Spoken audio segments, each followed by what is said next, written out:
Իմ հարցը վերաբերվում է հեղատար համակարգի վերանորոգմանը ու կուզենայի նշեք ակնկալվող արդյունքի մասին, մասնավորապես օրինակ բարեկամություն մետրոյի գետնանցումը անձրևների ժամանակ լցվում է, մարդկանց խանութները ջուր է լցվում, սկսում են իրենք դույլերով այդ ջուրը հեռացնել։ Հիմա սա մի հատ օրինակ է ուղղակի, հիմա հարցս հետևյալն է.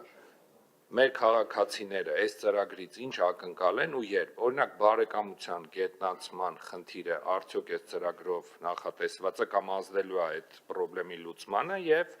երբ դա կլինի, այսինքն այդ գումարների թվերը ծախսելու մասին ինֆորմացիան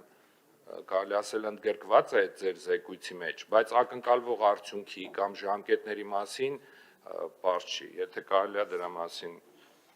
եթե հստակ բան կա ասեք, եթե չէ։ Պարոն Պետրոսյան, հեղեղատար համակարգի կառուցման հասցեները երկուսն են, որը ես այս պահին կնշեմ, Մալացիա Սեբաստիա վարչական շրջան, Եռաբլուրից մինչև Իսակով Պողոտայի եւ Սեբաստիա փողոցի հատման հատված կամուրջի տակ հեղեղատար համակարգի կառուցում, ժամկետը պայմանագրային 180 օրը, գումարը 325 միլիոն դրամ։ Երկրորդ հասցեն Շենգավիթ վարչական շրջանի Բագրատունյաց փողոց գործարանային մետրո կայարանի հարակից կամուրջի տակ հեղեղատար համակարգի կառուցումն է, որի պայմանագրային ժամկետը 65 օր է, այսինքն 2.5 ամսից հետո նշված հասցեն կունենա նոր հեղեղատար համակարգ։ Մնացած հասցեներում լինում են գոյուղագծերի հիմնանորոգման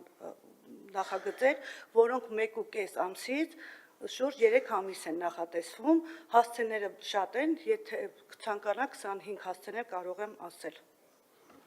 Արձագանք։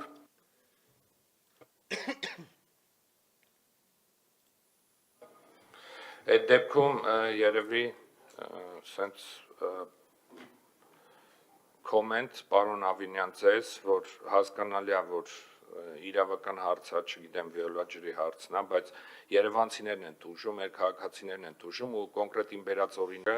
ցավոք սրտի միակը չի, որ ոչ միայն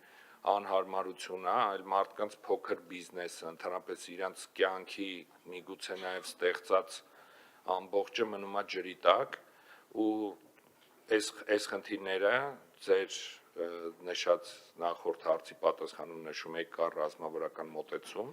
պետք է սրանք ավելի առաջնահերթ դառնան, որտեղ դրա հասցրած, այս խնդրի հասցրած վնասը ոչ միայն ենթակառուցվածքային է, այլ մեծ տնտեսական հետևանքներ ունի փոքր բիզնեսի համար։ Կոնկրետ իմ օրինակի դեպքում ջուրը լցվում է մարդկանց խանութները, մարդկանց ստեղծած կյանքի, չգիտեմ, երևի իրենց ունեցվածքը մնում է ջրի տակ։ Շնորհակալ եմ, պարոն Պետրոսյան, իրականում ձեր նշածը հենց այն իրականությունն է, որ մենք ունենք, այսինքն անկախ իրավական, այսպես ասած, պատասխանատվությունից Երևանի քաղաքապետարանը 2022 թվականից փաստացի առաջին անգամ իր ֆինանսական միջոցներն է դրել, որպեսզի այս խնդիրներին տա համակարգային լուծում, մինչև սա այս ծրագրերը չեն արվել, պարոն Պետրոսյան։ Այսինքն մենք սկսել ենք սա անել 2022 թվականից։ Հիմնականում մինչև դա տրվում էին տեղային լուծումներ, բացում էին տենց տեղային ինչ-որ վթարավերականգնողական փոքր աշխատանքներ էին արվում, այս կոմպլեքս լուծումը սկսել է տրվել 2022 թվականից սկսած եւ հետագայում նաեւ կառավարության գործընկերներին ենք ներգրավել գործընթացում եւ ֆինանսավորումն ենք ներգրավել